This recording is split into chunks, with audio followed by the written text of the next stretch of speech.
제가 중고등부 사역을 하고 있을 때의 일입니다.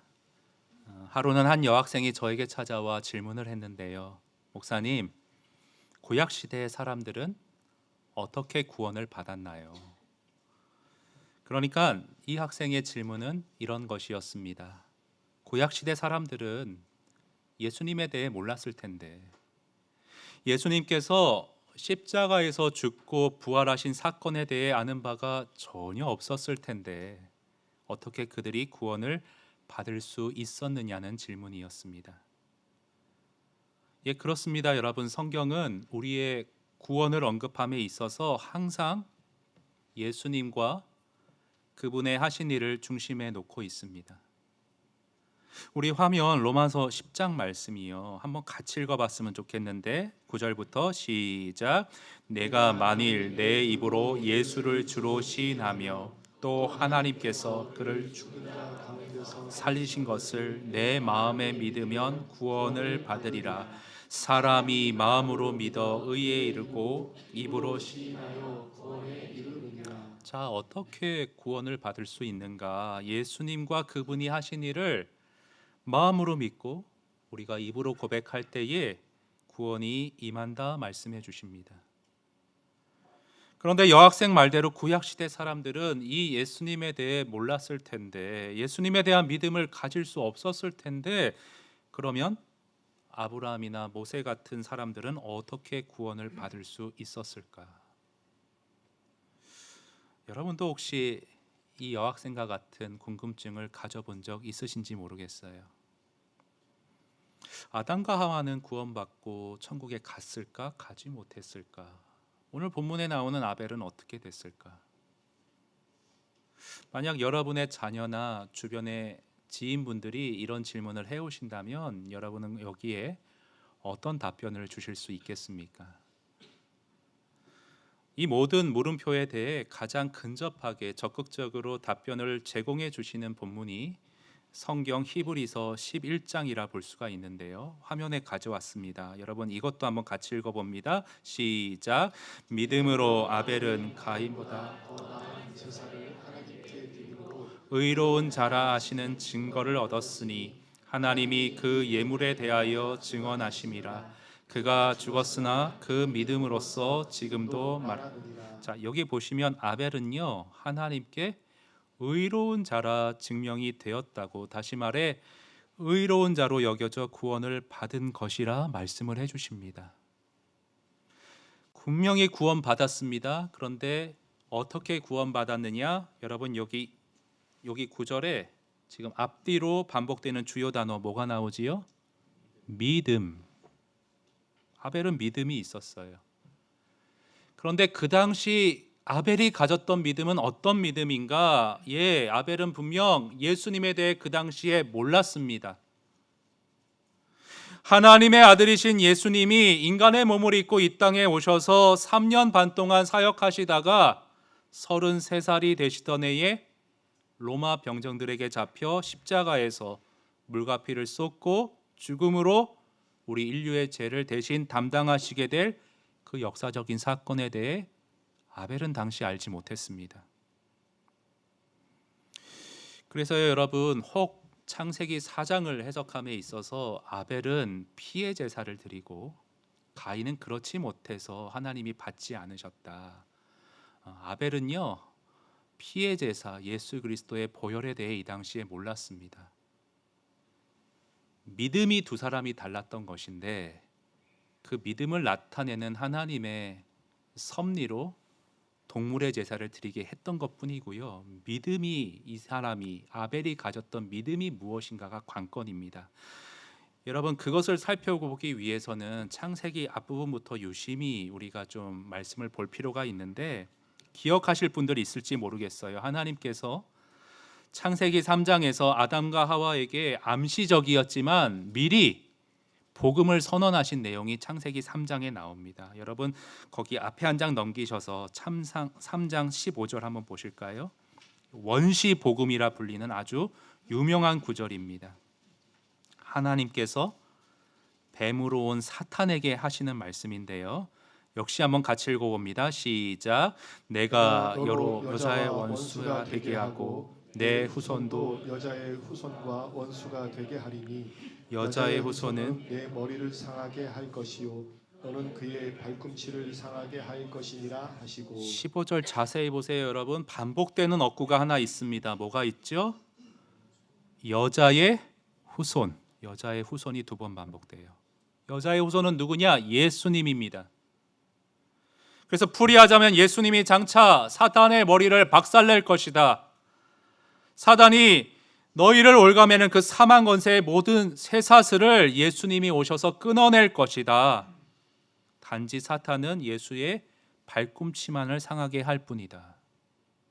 여러분, 실제 이 말씀 실현이 되었죠. 예수님이 십자가에 달리셨을 때 그 발이 못에 박히셨어요. 발꿈치가 상하셨어요. 그래서 중요한 건 뭐냐? 하나님은 아담과 하와가 범죄하여 징벌을 받기 이전에 먼저 그들에게 너희에게 장차 임할 구원의 복된 소식이 이런 것이다 예언을 해주셨다는 거예요. 여러분, 하와와 아담은요 이것을 마음속에 깊이 담아 두었을 것입니다. 흘려듣지 않았을 거예요. 자녀들에게 진지하게 이 어려움풋한 복음을 가르쳤을 거예요. 얘들아, 지금부터 엄마가 하는 말 잘 들어봐. 하나님께서 그 옛날 우리에게 중요한 약속 하나를 주셨는데 앞으로 이 엄마의 후손으로 태어날 분이 저 뱀의 머리, 사단의 머리를 상하게 할 거야. 엄마 아빠를 유혹해서 이 지경으로 몰아넣은 그 악한 영을 장차 오실 구세주가 물리치시고 없애버릴 거야. 우리는 해방될 거야. 아벨 같은 경우는 이 말을 듣고 자라면서 비록 그가 예수님에 대해 모든 걸 구체적으로 다 알 수는 없었지만 복음의 골격을 어느 정도 마음속에 형성해 가면서 복음을 마음 깊이 새기고 믿고 그 복음을 소망하는 가운데 아벨은 하루하루 믿음으로 살아갔던 것으로 보입니다. 여러분, 증거가 있어요. 히브리서 11장 13절 화면 보실까요? 이 사람들은 화면이라 문맥을 가져올 수는 없었는데 성경 문맥을 보면 아벨, 에녹, 노아, 아브라함 구약의 사람들인 것을 알 수 있습니다. 자, 이 구약의 사람들은 다 믿음을 따라 죽었으며 어떤 믿음이죠? 제가 앞에서 설명한 믿음이죠. 약속을 받지 못하였으되 그것을 멀리서 보고 환영하였다. 자, 약속을 받지 못하였다는 게 무슨 말인가? 예수님에 대한 구체적인 약속은 아직 완전하게 받지 못한 상태였다는 거예요. 그러나 그것을 멀리서 보면 희미하게 보이죠? 멀리서 어렴풋하게나마 복음을 보고 알고 환영하고 복음을 고대하며 살았다는 겁니다. 그래서 여러분, 구약 시대에도요 분명히 하나님께서 아담과 하와에게 해주셨던 계속 이어져 오는 이 복음의 말을 듣고 마음속에 그것을 담아 소망으로 믿음으로 사는 사람들이 분명히 있었다는 것입니다. 그래서 정리해 보자면 구약시대 사람들은 어떻게 구원을 받을 수 있었는가?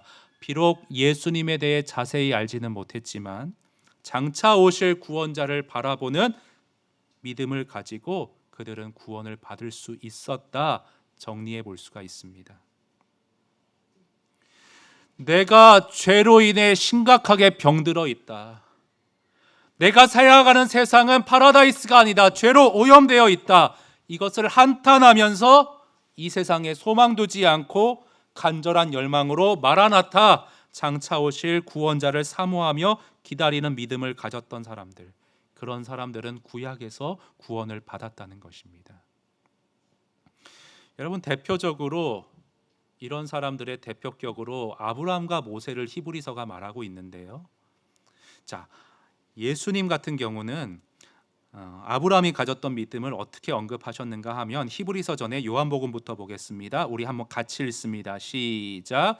너희 조상 아브라함은 나의 때 볼 것을 즐거워하다가 보고 기뻐하였느니라. 아브라함은 구원자가 오실 사실을 정확히 알지는 못했지만 멀리서 그것을 바라보고 즐거워하였다는 말입니다.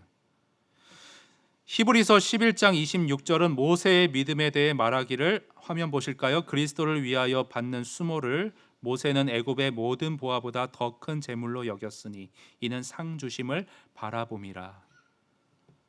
아브라함과 모세, 예수님을 대해서 둘 다 정확히 알지는 못했지만 이 죄된 세상의 억압 속에서 나를 구원하실 메시아, 그 구원자가 장차 올 거라는 믿음으로 상 주심의 소망을 가지고 기쁘게 살아갔다라는 것입니다. 자, 여러분 이런 이해를 가지시고, 이제 복잡한 거 다 끝났습니다. 여러분 이런 이해를 가지시고 오늘 창세기 4장 본문으로 돌아와 보겠습니다. 자, 창세기 4장을 보면 제가 지금까지 쭉 설명드린 그 믿음을 가졌던 아벨이 나오고요. 또 반면에 이런 믿음이 없었던 가인이 대조적으로 창세기 4장에 나와 있습니다. 여러분 히브리서나 그 어느 성경에도 가인이 믿음이 있다라는 언급을 한 부분은 전혀 없습니다. 아벨은 믿음이 있었고 가인은 없었습니다. 근데 이 두 사람은 똑같은 부모 밑에서 똑같은 복음을 똑같이 앉아 들었을 것입니다. 뭐 아담이 아벨에게만 복음을 가르쳐주고 가인에게는 안 가르쳐줬다, 그럴 수는 없죠. 그러나 차이는 뭐냐? 똑같이 들었는데 받아들임에 있어서 가인과 아벨이 차별이 있었다는 것입니다. 동생 아벨은 있는 그대로 복음을 받아들인 반면에 가인은 그것을 하찮게 여겼던 것 같습니다. 그런데 가인에게 그건 있었어요. 복음에 대해 하찮게 여긴 건 같지만 어릴 때부터 아담과 하와가 하나님 앞에 제사는 꼬박꼬박 드리니까 그게 어릴 때부터 습관이 돼서 주일날 꼬박꼬박 주일 성수는 지켰던 것으로 보입니다. 그런데 문제는 뭐냐? 장차 오실 구원자에 대한 절실한 믿음이 가인에게는 없었다는 거예요. 아벨은요, 죄가 영향력을 행사하는 이 세상 속에 나도 자꾸 걸려 넘어진다, 그런 불완전한 자신을 한탄하면서 장차 나를 여기서 건지실 구원자가 어서속히 나를 이 악의 권세에서 해방시켜 주기를 간절히 열망하고 바라는 소망이 아벨에게는 있었습니다. 그래서 그의 예배에는, 아벨이 드리는 예배에는 절실함과 의지함과 감사함이 묻어 나왔습니다. 그러나 가인이 드린 예배는 달랐어요. 가인은 어떤 식으로 예배 드린 것 같냐 하면, 내가 땀 흘려 일한 것에 얼마를 제물로 이렇게 바쳤으니 나는 꽤 괜찮은 사람이지. 매주 교회 출석해서 설교 듣고 헌금하는데 이만하면 하나님이 나를 인정해 주시겠지. 내가 이렇게 땀 흘며 헌납한 액수가 많으니 하나님이 여기에 보상해서 나에게 축복을 주셔야 마땅한 거지. 이런 자세로 예배를 드리지 않았을까 싶습니다. 그걸 어떻게 알 수 있냐 하면, 여러분 이 가인은 하나님 앞에 낮아짐이 아니라, 죄인된 사람으로서의 낮아짐과 절박함이 아니라 높은 마음의 교만함이 있었기 때문에, 나는 이만하면 괜찮아? 나는 인정받아야 돼, 이런 게 있었기 때문에 하나님께 무언가가 틀어졌을 때 서슴없이 교만함으로 화를 내는 모습을 보입니다. 4절부터 6절 보세요, 여러분. 여호와께서 아벨과 그의 제물은 받으셨으나 가인과 그의 제물은 받지 아니하신지라. 가인이 어떻게 해요? 몹시 분하여 안색이 변하니까 하나님이 6절에서 그것을 지적하십니다. 그걸 왜 지적하시냐 하면, 그의 교만함을 왜 지적하시냐 하면 매우 위험한 상태이거든요. 형식적으로 예배 자리에 나와 있냐 나와 있지 않느냐, 이게 중요한 게 아니에요. 하나님은 중심을 보시지요. 내가 하나님이 돼서 하나님은 이렇게 하셔야 돼, 딱 그 틀에서 예배드리는 그 교만함으로 나아갈 때, 그것이 어긋났을 때, 내가 바라는 소원이 이루어지지 않았을 때, 하나님과 핀트가 맞지 않을 때 하나님을 향해 서슴없이 원망의 마음을 품고 화를 내는 그가 사단의 놀잇감이 될 수 있음을 하나님은 아셨던 거예요. 그래서 지적을 하신 거예요. 너 그러면 안 된다. 여러분 8절을 보세요. 가인이 어떻게 했냐면 정말 사단에게 어떻게 놀아났냐 하면 가인이 그의 아우 아벨에게 말하고 자, 그들이 둘이 들에 있었는데 가인이 그의 아우 아벨을 어떻게 했다고요? 쳐 죽였다고요.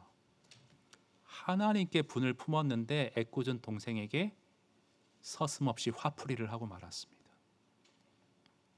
이게 어떻게 참 신앙인의 모습이라 할 수 있겠습니까? 예배를 꼬박꼬박 드린 하나님 아버지의 마음과 성품을 닮은 자라 과연 할 수 있겠습니까?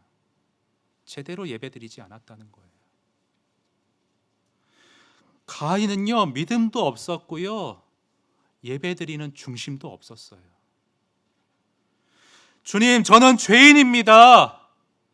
오늘 지금 이 순간도 주의 은혜가 아니고는 도움이 없이는 주의 뜻대로 살아갈 수 없는 가련한 존재입니다. 이렇게 낮고 겸손한 마음으로 주님을 의지하는 그 애절함으로 주의 옷자락을 잡는 그러한 예배자의 중심이 없었어요. 콧대 높은 교만함으로 이만하면 뭐 마땅히 이렇게 보상해 주셔야지 형식적인 예배에 종교 생활을 하고 있었습니다. 여러분, 그래서요, 참된 예배자와 형식적인 종교인을 가르는 기준은 뭐냐?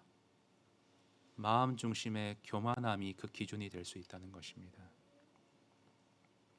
교만함이란 뭐냐면 내가 하나님이 되는 것입니다. 하나님은 내가 원하는 대로 이렇게 하셔야 되고 이렇게 해주셔야 된다. 내가 이렇게 하면 하나님은 나를 마땅히 건강하게 해주셔야 되고 경제적인 안정을 주셔야 하며 내가 뜻하고 원하는 모든 일을 성취시켜 주셔야 한다.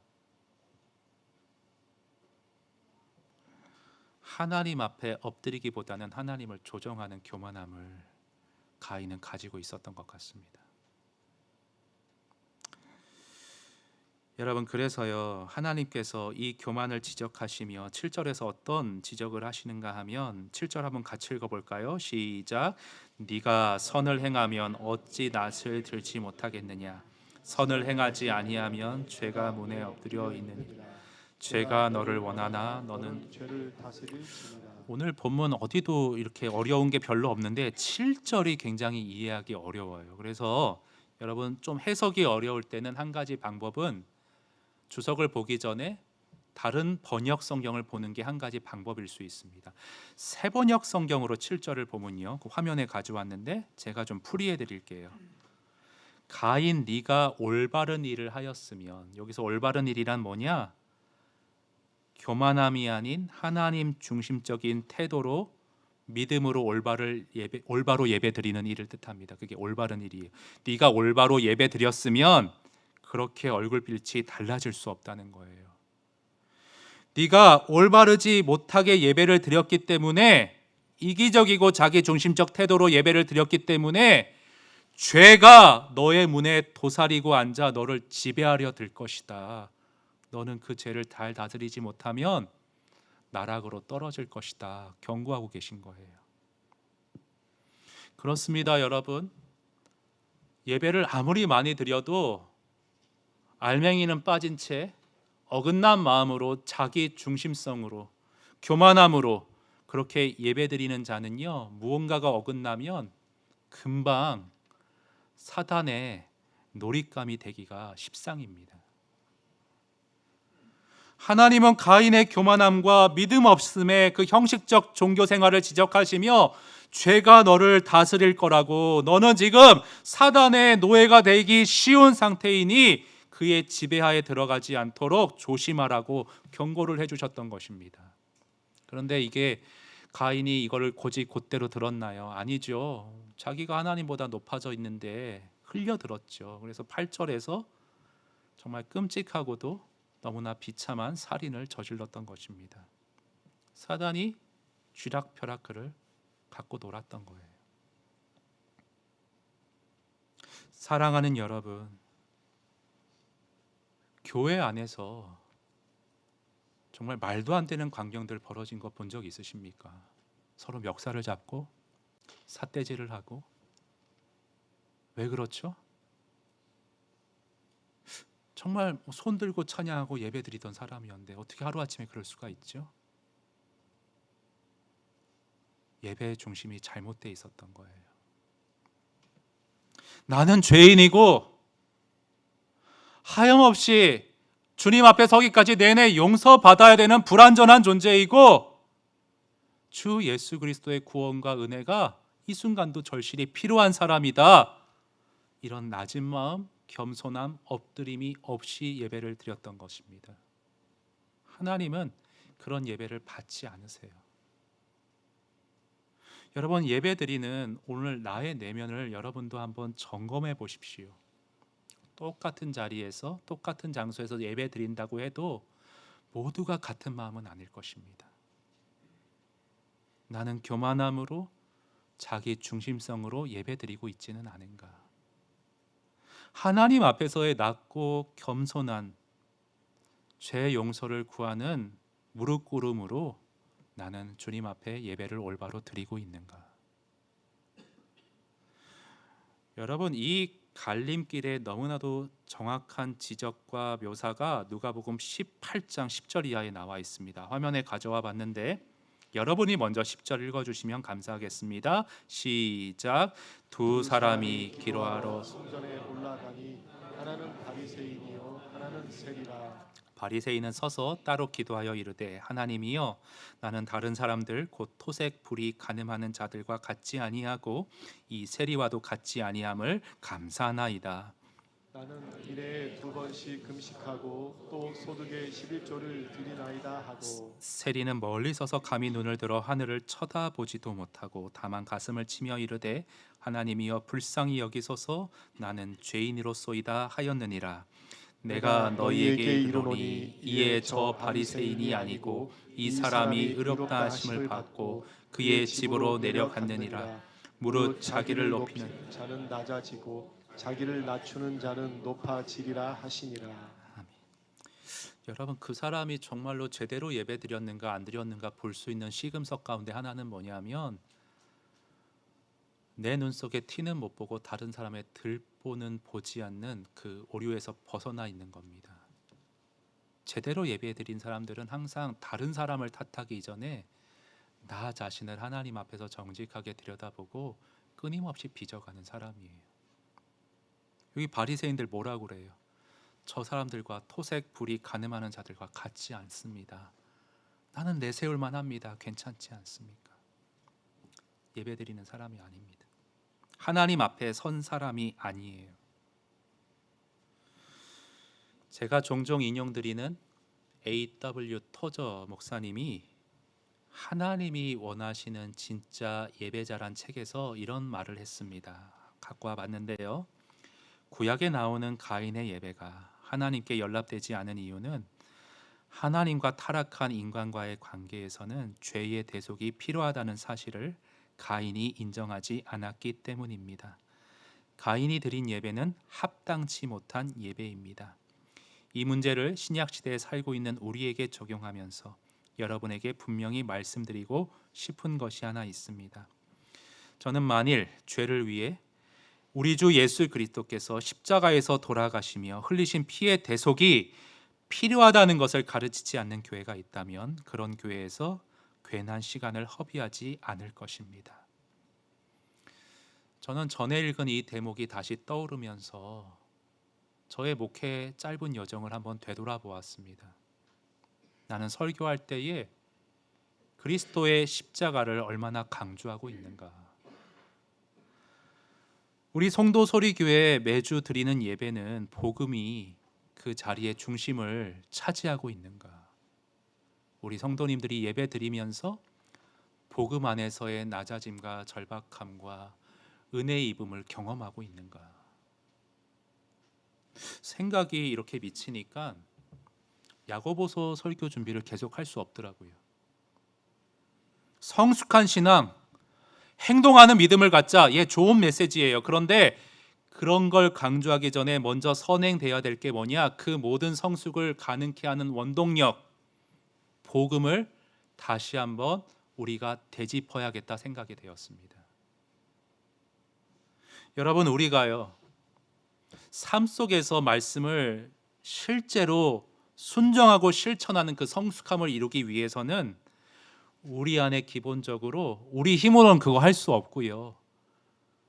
영적인 뻗어나감의 그 생명력이 있어야 됩니다. 여러분, 영적인 생명에 대해서 요한일서 5장 말씀이 우리에게 강조를 해주고 있는데요. 제가 읽습니다. 화면 보세요. 또 증거는 이것이니 하나님이 우리에게 영생을 주신 것과 이 생명이 그의 아들 안에 있는 그것이니라. 아들이 있는 자에게는 생명이 있고 하나님의 아들이 없는 자에게는 영적인 생명이 그 속에 없느니라. 자, 영적인 생명이 있고 없고의 갈림길은 뭐에 따라 차이가 나냐? 내 안에 하나님의 아들 예수 그리스도께서 구세주와 주님으로 들어와 있는지 없는지가 갈림길입니다. 그런데 입으로는 내가 예수 그리스도를 구세주와 주님으로 영접했습니다라고 말은 하는데 매번 그 그리스도 구세주를 인지하지 못하고 사는 사람들이, 그리스도인들이 참 많은 것 같습니다. 내 마음에 들어와 계신데 그 구세주에 대해 무릎 꿇고 엎드림이 없어요. 그러나 여러분, 참으로 복음에 붙들려 사는 사람들은요, 참으로 영적인 생명을 가진 사람들, 참으로 예수님을 마음속에 구세주와 주님으로 영접하여 사는 사람들은 일정한 특성이 나타납니다. 그것을 신앙 고백서가 정리를 해줬는데 화면 잠깐 보시겠습니다. 어떤 특성들이 있냐? 주 예수님을 참되게 믿고 진심으로 사랑하여 주님 앞에서 지극히 선한 양심으로 살고자 노력하는 이 사람들은 생애에서 자신들이 은혜의 상태에 있음을 확실하게 확신할 수 있고 하나님의 영광을 소망하는 가운데 기뻐할 수 있다. 이 소망은 이들을 결코 부끄럽게 하지 않을 것이다. 자, 이 진술에서 우리는 복음에 사로잡혀 살아가는 영적인 생명이 있는 사람들의 특성 4가지를 뽑아낼 수 있는데, 여러분, 이 4가지 질문 앞에 여러분 각자의 신앙을 한번 점검해 보시기를 바랍니다. 첫 번째는 무엇이냐? 나는 예수님을 진정 구세주와 주님으로 믿고 사는가? 두 번째, 정말 예수님을 영접했다면 나는 그 주님을 진심으로 사랑하는가? 세 번째, 나는 구원의 은혜에 감사하며 주의 뜻대로 선한 양심으로 하루하루 살고자 노력하고 있는가? 마지막 4번째, 비록 현실이 죄 많은 갑갑한 세상이지만 그럼에도 장차 주어질 하나님의 복음의 영광을 소망하는 가운데 나는 주어진 오늘을 기뻐하며 살아가는가? 여러분, 예배는 지금 열거한 이 4가지 믿음의 중심을 우리가 그리스도의 십자가 앞에서, 말씀 앞에서, 복음 앞에서 다시 점검하고 바로 세우는 것이 바로 예배라고 할 수 있습니다. 여러분, 우리 예배 시작할 때 고백하는 거 있죠. 매번 사도신경 고백하지 않습니까? 여러분, 사도신경은요, 복음에 대한 요약입니다. 다시 한번 볼까요? 전능하사 천지를 만드신 하나님 아버지를 내가 믿사오며 그 외아들 우리 주 예수 그리스도를 믿사오니 이는 성령으로 잉태하사 동정녀 마리아에게 나시고 본디오 빌라도에게 고난을 받으사 십자가에 못 박혀 죽으시고 장사한 지 사흘 만에 죽은 자 가운데서 다시 살아나시며 하늘에 오르사 전능하신 하나님 우편에 앉아 계시다가 저리로서 산자와 죽은 자를 심판하러 다시 오시리라. 성령을 믿사오며 거룩한 공예와 성도가 서로 교통하는 것과 죄를 사하여 주시는 것과 몸이 다시 사는 것과 영원히 사는 것을 믿사옵나이다. 아멘이십니까? 여러분, 이게요, 저와 여러분을 살려낸 복음입니다. 우리를 오늘도 이끌고 있는 우리의 유일한 소망이 되는 가슴 뜨거운 복음, 우리가 인생에서 부딪히는 모든 문제의 해결의 키를 담고 있는 복음이 여기에 다 담겨져 있습니다.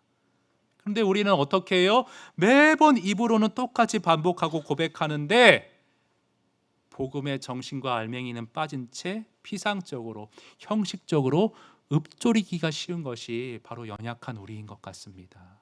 사람이 그래요. 계속 반복되면요, 중심성과 정신은 잃어버리고 형식만 굳어지기가 쉽습니다. 그러나 하나님이 원하시는 예배, 하나님이 받으시는 예배는 이 복음의 중심성 가운데 그의 은혜를 간절히 구하고 주의 발 앞에 엎드리는 겸손함으로 그 복음 안에서의 은혜로 충만한 예배를 하나님은 기뻐 받으십니다. 사랑하는 여러분, 하나님이 받으시는 예배 어떤 예배인가? 하나님 앞에서의 낮고 겸손한 마음으로 죄인인 나는 오늘도 주의 구원의 은혜가 절실히 필요함을 절감하는 그 간절함으로 갈급함으로 올려드리는 예배, 그 예배를 하나님이 기뻐 받으실 줄 믿습니다. 매 예배 때마다 그리스도의 생명이 있는 복음 안에서 나의 예배드리는 중심 태도를 점검하시기를 바랍니다. 오늘 이 예배 자리에 나온 나는 지난 일주일 세상의 세파 속에 휩쓸려 살다 보니 혹시 세상의 그대로의 교만함과 중심성을 그대로 가지고 여기 나와 있지는 않은가? 나에게는 세리와 같이 가슴을 치고 통회하면서 주의 긍휼을 구하는 그 낮아짐과 간절함이 예배의 중심성으로 자리를 잡고 있는가? 저는 이번 주부터 우리 예배 중간 순서에 드리는 그 공동 기도 제목, 원래 3가지를 우리 성도님들께 제시해 드렸는데 오늘 2가지로 간소화했습니다. 앞으로 쭉 2가지로 압축하려고 그래요. 왜냐하면 너무 많은 기도 제목 때문에 첫 번째 기도 제목이 좀 소홀하게 그냥 지나치는 것 같아요. 첫 번째 기도 제목 뭐였죠? 늘상 하는 거죠. 화면 보시면 먼저 회개의 기도로 나아가고, 그렇게 회개할 때 나의 죄를 용서하시고 자격 없는 나에게 주시는 모든 은혜에 감사하는 기도를 먼저 드리는 것, 이 예배의 중심을 바로 기도로서 잡는 것이 우리에게 필요한 줄 압니다. 이런 회개, 또 은혜 구함의 간절함, 절실함, 이것으로 주님이 받으시는 예배를 드릴 수 있는 저와 여러분이 될 수 있기를 바랍니다. 매주 우리가 그렇게 바로 예배 드릴 때에 우리가 살펴보고 있는 야고보서 말씀, 성숙과 거룩을 향해 자라가라는 그 메시지가 우리가 온전히 예배 드릴 때에 그 메시지가 성숙이 우리 안에 실현될 것이라 저는 믿습니다. 여러분, 우리가 삶을 통해 복음을 전하는 교회가 되자 사명으로 삼고 있죠. 올바른 예배를 드릴 때에 그것이 가능합니다. 오늘 대표기도 해주신 순장님 너무 제가 깜짝 놀랐는데, 제가 요즘 집중적으로 기도하는 교회 비전과 서로 미리 얘기한 게 아닌데 딱 맞아떨어졌어요. 그것은 뭐냐면 하나 되는 교회. 저는 우리 교회가 무엇보다 하나 되는 교회가 되기 위해 요즘 집중적으로 기도하고 있습니다. 그런데 여러분, 교회의 그 우리 교회 비전 5가지를 보시면요, 한번 띄워주시겠어요? 중간에 하나 되는 교회가 있는데, 우리가 하나 되기 위해 제일 먼저 우선적으로 바로 잡아야 할 것이 무엇이냐? 우리가 하나님이 받으시는 올바른 예배를 드릴 수 있는 예배자가 먼저 되어야 합니다. 예배가 바로 잡혀 있어야 우리의 신앙이 성숙함으로 세워지고 서로 하나 되고 섬기고 그것을 다음 세대에게 계승하는 사역들이, 비전들이 실현되는 것입니다. 여러분, 그래서 토조 목사님은 이런 말을 했어요. 복음 안에서 하나님에 대한 사랑과 순종 때문에 저절로 자발적으로 드려지게 되는 예배에서 기쁨과 만족을 발견하는 교회는 절대로 망하지 않는다 말했습니다. 바라기는 저와 여러분이 함께 만들어가는 우리 송도 소리교회, 주님이 주신 이 5가지 비전을 온전히 이루어가기 위해 무엇보다 예배를 올바로 드리는 교회가 되기를 원합니다. 우리가 매 주일마다 주님이 기뻐 받으시는 예배를 드릴 수 있을 때, 그럴 때 우리의 신앙은 각자 성숙함으로 견고히 세워져 갈 것이고요, 서로 하나 될 것이고요, 서로가 아름답게 섬기며 그러한 본으로서 우리 아이들 다음 세대에게 신앙을 계승하는 교회로 쓰임을 받게 되어질 것입니다. 우리 그런 믿음 가운데 예배를 바로 세우기 위해 우리 복음 안에서의 그 예배자의 바른 중심을 되뇌이며 이 찬양 주님 앞에 함께 올려드리도록 하겠습니다. 이 가사 내용이 예배자의 중심입니다. 인내하신 그새 주여 내가 비오니 죄인 오라실 때에 날 부르소서. 주여 주여 내가 비오니 죄인 오라실 때에 날 부르소서. 자비하신 보좌 앞에 끌어 엎드려 자복하고 회개하니 믿음 주소서. 주의 공로 의지하여 주의 공로 의지하여 주께 가오니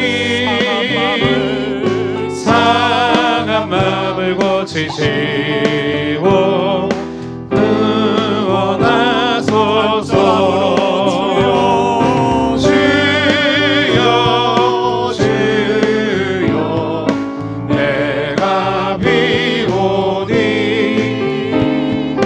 죄인 오라실 때에 날 부르소서. 만복 끊어 우리 주여 위로하소서. 우리 주와 같으시니 어디 있을까. 주여 주여 내가 비오니 죄인 오라실 때에 날 부르소서. 죄인 오라실 때에 날 부르소서.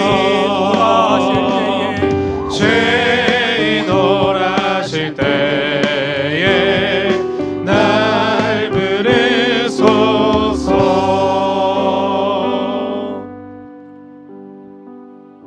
사랑하는 여러분, 이 시간 거룩한 주의 보좌 앞에 나아가 나의 부족함과 우둔함을 내어놓고 죄 용서함의 절박함을 가지고 주의 은혜 구하며 간절히 기도했으면 좋겠습니다. 여러분, 우리가 구원 얻을 때에 얼마나 자격 없는 나를 안아주신 그 사랑에 감격했습니까? 얼마나 가슴을 치며 눈물을 흘리며 주님 앞에 회개하고 통회했습니까?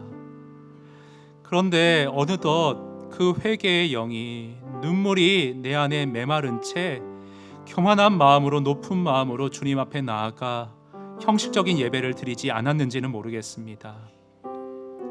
성령이시여 이 시간 예배자의 올바른 중심을 바로잡아 주시옵소서. 나는 죄인이다.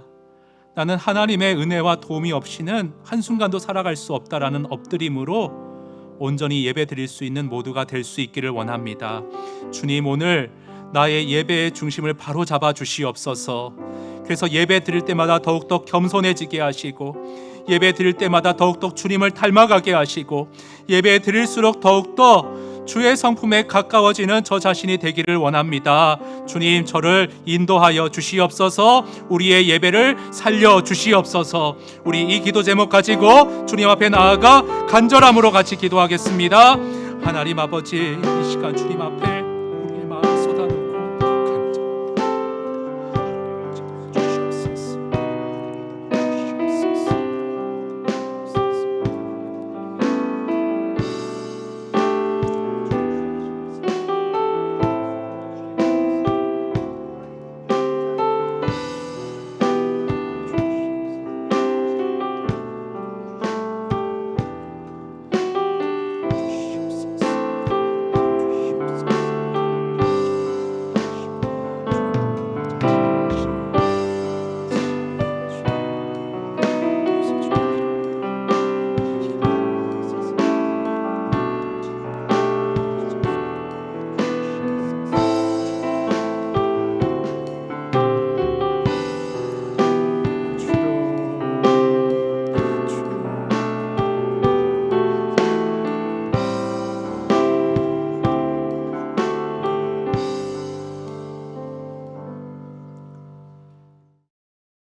사랑과 긍휼이 풍성하신 하나님 아버지,